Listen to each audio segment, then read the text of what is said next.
Hare Krishna, Krishna Krishna, Hare Hare, Hare Rama, Rama Rama, Hare Hare. Hare Krishna.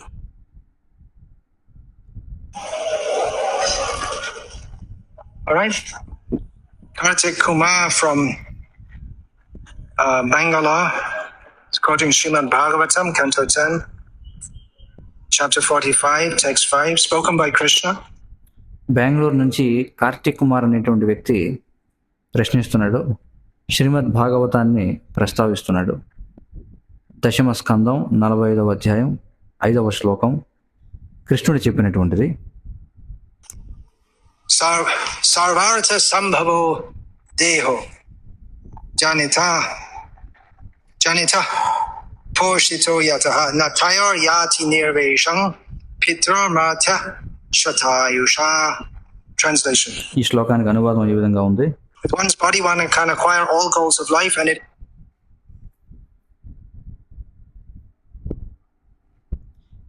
వ్యక్తి తన యొక్క శరీరంతో జీవితపు లక్ష్యాలన్నింటినీ కూడా పొందవచ్చు. one's parents who give the body birth and sustenance. మరి ఆ శరీరానికి జన్మనిచ్చేది తల్లిదండ్రులు, అలాగే దాన్ని పోషించేది తల్లిదండ్రులు. Therefore no mortal man can repay his debt to his parents. అందుచేత మానవ దేహాన్ని పొందినటువంటి ఏ వ్యక్తి కూడా తల్లిదండ్రులకు తన రుణాన్ని తీర్చుకోలేడు. Even if he serves them for a full lifetime of 100 years. అంటే పూర్తిగా 100 సంవత్సరాల పాటు సేవ చేసినా కూడా తల్లిదండ్రుల యొక్క రుణాన్ని తీర్చుకోలేడు అని కృష్ణుడు చెప్పడం జరిగింది ఆ శ్లోకంలో. Questions 1. మరి ఈ శ్లోకాన్ని ప్రస్తావన చేసి కార్తిక్ అనే వ్యక్తి వేసిన ప్రశ్నలు ఏమిటంటే, మొదటిది, Why does Krishna say here that one cannot repay his debt to his parents? మొదటి విషయం, ఎందుకని ఇక్కడ కృష్ణుడు ఒక వ్యక్తి తన తల్లిదండ్రులకు రుణాన్ని తీర్చుకోలేడని చెబుతున్నాడు? Even if he serves them for a full lifetime of 100 years, when అంటే 100 సంవత్సరాల జీవితకాలం పూర్తిగా సేవ చేసినా సరే ఒక వ్యక్తి తల్లిదండ్రులకు తన రుణాన్ని తీర్చుకోలేడని కృష్ణుడు అంటున్నాడు. in Bhagavatam, Canto 11, Chapter 5, Text 4, Narad Muni says to Vasudeva, ఎందుకంటే మరి భాగవతం 11వ స్కందం 5వ అధ్యాయం 4వ శ్లోకంలో నారదముని వ్యాసదేవుల వారికి ఈ విధంగా చెప్తున్నారు. one who has taken shelter of Krishna's lotus feet is not indebted to demigods. అందులో ఆయన ఏం చెప్తున్నారు నారదుడు, ఏ వ్యక్తి అయితే కృష్ణుని యొక్క పాద పద్మాల యొక్క ఆశ్రయాన్ని పొందాడో అతడు దేవతలకు రుణపడి ఉండడు, Sages, ordinary living beings, relatives, friends, గొప్ప ఋషులకు రుణపడి ఉండడు, సాధారణ జీవులకు రుణపడి ఉండడు, బంధువులకు రుణపడి ఉండడు, స్నేహితులకు రుణపడి ఉండడు, mankind's, or even one's forefathers who have passed away.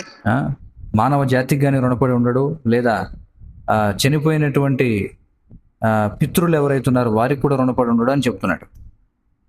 So how are we to understand this statement, and how should we take this comment? మరి ఈ ప్రకటనను మనం ఏ విధంగా అర్థం చేసుకోవాలి, ఏ విధంగా ఈ వ్యాఖ్యను మనం స్వీకరించాలి? So there's that verse which Srila Prabhupada quotes 3 times. మరి ఒక శ్లోకం ఉంది ఏమిటంటే, దాదాపుగా 3 సార్లు శ్రీల ప్రభుపాదుల వారు ప్రస్తావన చేశారు ఈ శ్లోకాన్ని. In Bhagavad Gita as it is. Bhagavad Gita యథాతథంలో ప్రభుపాదుల వారు ఈ 2 శ్లోకాల్లో ఒక శ్లోకాన్ని 3 సార్లు ప్రస్తావించేశారు. Because Arjuna's whole proposition was not to go against the family. ఎందుకంటే అర్జునునికి ప్రతిపాదన ఏమిటి, కుటుంబానికి వ్యతిరేకంగా వెళ్ళకూడదు అని. So Devarshir Bhutapta Nirnang Pitrinam Akinkaro Nayam Reni Charajan Sarvatnanaya Sharanang Sharanyam Kato Mukundam Parihritya Kartam. One who has taken full shelter of Mukunda is not a debtor. ఎవరైతే ముకుందుని యొక్క సంపూర్ణ ఆశ్రయాన్ని పొందారో వారు రుణపడి ఉండరు. Every other human is to the demigods, to the rishi. అంటే ఇతర మానవులందరూ రుణపడి ఉన్నట్టుగా ఏ వ్యక్తి అయితే ముకుందునికి పూర్తిగా ఆశ్రయాన్ని పొందుతాడో అతడు రుణపడి ఉండడు. ఎవరికి? దేవతలకు, ఋషులకు. to one's family members, కుటుంబ సభ్యులకు, human beings in general, సాధారణమైనటువంటి మనుషులకు, or to other living beings. లేదా ఇతర జీవులకు. So this appears to be contradictory because Krishna says you can't repay your debt to your parents. మరి ఇదేమో పరస్పర విరుద్ధంగా కనిపిస్తుంది. ఎందుకంటే కృష్ణుడు ఏమంటున్నాడు, మీరు మీ తల్లిదండ్రులకు మీ రుణాన్ని తీర్చుకోలేరని అంటున్నాడు. If you serve them for a full lifetime or 100 years, but then 100 సంవత్సరాల పాటు పూర్తిగా మీ జీవితం అంతా సేవ చేసిన రుణం తీర్చుకోలేరని చెబుతున్నాడు. Krishna says if you take full shelter of me, then you're not indebted. కానీ మరొక చోట కృష్ణుడు ఏమంటున్నాడు, మీరు నా సంపూర్ణ ఆశ్రయాన్ని పొందితే మీకు ఎలాంటి రుణాలు ఉండవని చెప్తున్నాడు. Well, it's one statement is qualified by another. ఇక్కడ మనం చూసినట్లయితే ఒక ప్రకటన ఇంకొక ప్రకటనను బలపరుస్తూ ఉంది. ఇక్కడ This is common. ఇది సర్వసాధారణమే. A general truth, there are exceptions. ఒక సాధారణమైనటువంటి సత్యం ఉంటుంది, కానీ దానికి మినహాయింపులు ఉంటాయి.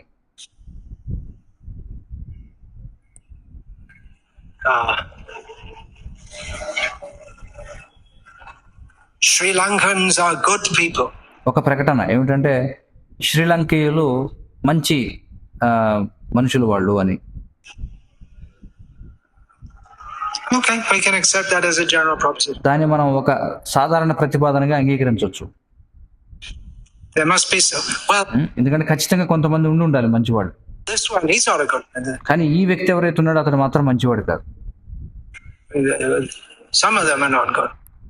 కొంతమంది మంచివాళ్ళు కాదు. Or so it's a general case, but it's quite normally. Actually, one can repay. కాబట్టి ఇది ఒక సాధారణమైనటువంటి సందర్భం. సాధారణంగా అంటే వాస్తవంగా ఒక వ్యక్తి రుణం తీర్చుకోగలడు. One repays the debts to the parents by having children. ఏ విధంగా తల్లిదండ్రులకు రుణాన్ని తీర్చుకోగలం అంటే సంతానాన్ని కనడం ద్వారా. That's the understanding. అది అవగాహన. And by pitris to the children, they will offer pinda to the pitris. అంటే ఈ పితృదేవతలకు రుణం తీర్చుకున్న వాళ్ళం అవుతాం. ఎలా అంటే తర్వాత తరాల్లో వచ్చేటువంటి పిల్లలు వాళ్ళు తర్పణాలు ఇస్తారు కదా, పిండాన్ని అర్పిస్తారు. కాబట్టి పితృదేవతలు వాటిని స్వీకరిస్తారు. So one repays one. What is the debt to the parent? కాబట్టి ఆ విధంగా ఒక వ్యక్తి మరొక రుణాన్ని తీర్చుకుంటాడు. మరి తల్లిదండ్రులకు ఉన్నటువంటి రుణం ఏమిటి? You were given a body by them. వారు మీకు ఒక శరీరాన్ని ఇచ్చారు. So you can't exactly repay, but you create more body. కాబట్టి ఖచ్చితంగా మీరు ఆ రుణాన్ని తీర్చుకోలేరు, కానీ మీరు ఇంకా ఎక్కువ శరీరాలను ఉత్పన్నం చేయొచ్చు. So there is a way to repay, but the mood of this is. కాబట్టి రుణం తీర్చుకునేటువంటి విధానం ఉంటుంది, కానీ ఇందులో ఉన్నటువంటి భావం ఏమిటంటే what you have given is so valuable that we feel we can't repay. అక్కడ భావం ఏమిటంటే మీరు ఇచ్చినది ఎంత విలువైనదంటే దాని యొక్క రుణాన్ని తీర్చుకోవడం చాలా కష్టం, అంటే మనం తీర్చుకోలేమని అనుకుంటాం. You shouldn't think, okay, now I repaid my parents and then okay. అంతేగాని మీరు ఎప్పుడు కూడా సరే నేను నా తల్లిదండ్రుల రుణాన్ని తీర్చుకున్నాను ఇంకా సరిపోతుంది అని అలా అనుకుని వారిని ఒంటరిగా వదిలేయకూడదు, వారిని మర్చిపోకూడదు. Them alone, forget them. That's the idea. అది ఆలోచన. అక్కడ Gratefulness should be there. కృతజ్ఞత అనేది ఉండాలి.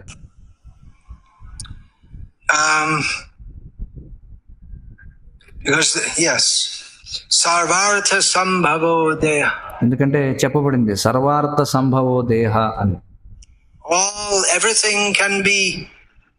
Everything that we want to do that can be done through the body. ఎందుకంటే మనం ఏదైతే చేయాలనుకుంటామో అదంతా కూడా ఈ శరీరం ద్వారా చేయగలం మనం. Don't have a body, you can't do anything. ఎందుకంటే మీకు శరీరం అనేది లేకపోతే మీరు ఏం చేయలేరు. కాబట్టి ghost, for instance, if you ఉదాహరణకి మీరు ఒక భూతంగా ఉన్నారనుకోండి, in a sub-human body, అంటే మీరు ఒక అధమమైనటువంటి శరీరంలో ఉన్నారనుకోండి, then one cannot achieve the goal of life. మీరు ఒక భూతం శరీరంలో ఉంటే మీరు జీవిత లక్ష్యాన్ని పొందలేరు. So therefore the human life is very valuable. అందుచేత మానవ జీవితం అనేది చాలా విలువైనది. But if we fully dedicate to Krishna, కానీ మనం పూర్తిగా కృష్ణునికి మనం అంకితం చేసినట్లయితే then we become free from the ordinary method of repaying the debt to the parents. అప్పుడు మనం సాధారణంగా ఉన్నటువంటి విధానం ఏదైతే తల్లిదండ్రుల యొక్క రుణాన్ని తీర్చుకోవడం అనేది ఏదైతే ఉందో దాని నుండి మనం విముక్తులం అవుతాం. Because we actually benefit not only the parent, ఎందుకంటే ఆ విధంగా కృష్ణుడికి పూర్తిగా శరణ పొందడం వల్ల మనం కేవలం మన తల్లిదండ్రులకు మాత్రమే ప్రయోజనాన్ని చేకూర్చడం కాదు, but even previous generations and forthcoming generation. ఆ విధంగా మనం కేవలం మన తల్లిదండ్రులకు మాత్రమే కాకుండా పూర్వతరాల వారికి అలాగే రాబోయే తరాల వారికి కూడా మనం ప్రయోజనాన్ని చేకూర్చిన వాళ్ళం అవుతాం. Krishna delivers them all. ఎందుకంటే కృష్ణుడు వాళ్ళందరినీ కూడా ఉద్ధరిస్తాడు కాబట్టి. So therefore one is not a debtor. అందుచేత ఒక వ్యక్తి ఇక రుణపడి ఉండడు.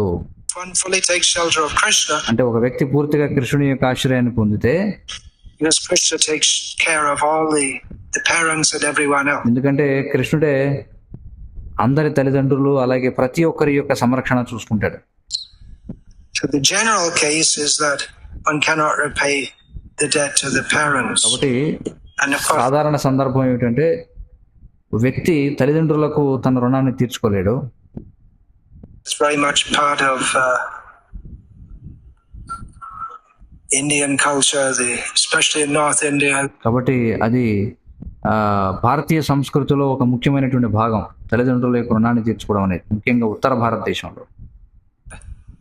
Very well known this story. What's మరి చాలా ప్రఖ్యాతమైనటువంటి వృత్తాంతం ఈ కథ ఒకటి ఉంది కదా, అతడి పేరేమిటి? his name?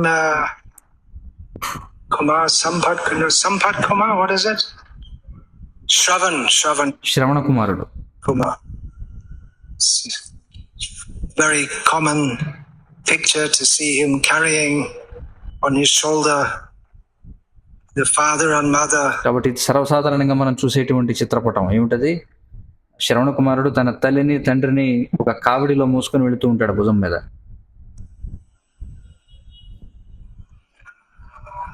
So question number 2, ఇక రెండవ ప్రశ్న ఏమిటంటే, is this comment applicable to only a Krishna conscious father and mother? ఈ ప్రకటన ఏదైతే ఉందో ఇది కేవలం కృష్ణ చైతన్యవంతులైన తల్లిదండ్రులకు మాత్రమే వర్తిస్తుందా లేదా భౌతికమైనటువంటి తల్లిదండ్రులకు కూడా వర్తిస్తుందా అని. For a materialistic father and mother also? Well, it's more, in one sense, it's more applicable to materialistic father and mother. ఒక విధంగా చెప్పాలంటే ఇది లౌకికమైనటువంటి తల్లిదండ్రులకి ఎక్కువగా వర్తిస్తుంది. In as much as by Krishna consciousness you repay the debt. ఎందుకంటే మీరు కృష్ణ చైతన్యవంతులు కావడం ద్వారా మీరు రుణాన్ని తీర్చుకోగలుగుతారు. Shouldn't think that, well, doesn't matter about my parents. అయితే మీరు ఎప్పుడు కూడా అనుకోకూడదు, సరే నేను నా తల్లిదండ్రులను పట్టించుకోవాల్సిన అవసరం లేదు అని. Yes. A child in Krishna consciousness should not be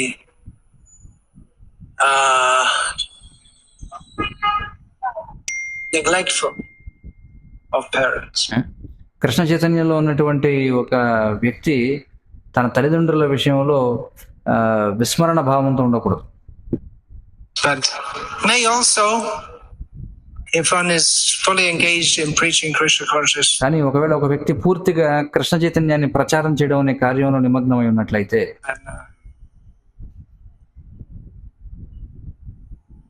may not marry and look after the parents in old age, but అంటే అతడు వివాహం చేసుకోకపోవచ్చు, వృద్ధాప్యంలో తల్లిదండ్రులను చూసుకోకపోవచ్చు, should be seen that someone looks after them. Some కానీ వేరే ఎవరో ఒకరు వారిని చూసుకునే విధంగా ఏర్పాటు చేయాలి.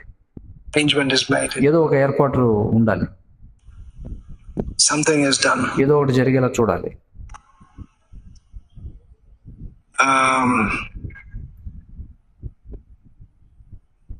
In Krishna consciousness, yeah, we shouldn't take it as an excuse to neglect our parents. అప్పుడు కృష్ణ చైతన్యంలో మనం ఇది ఒక సాకుగా తీసుకోకూడదు అనమాట, తల్లిదండ్రులను విస్మరించడానికి. హరే కృష్ణ.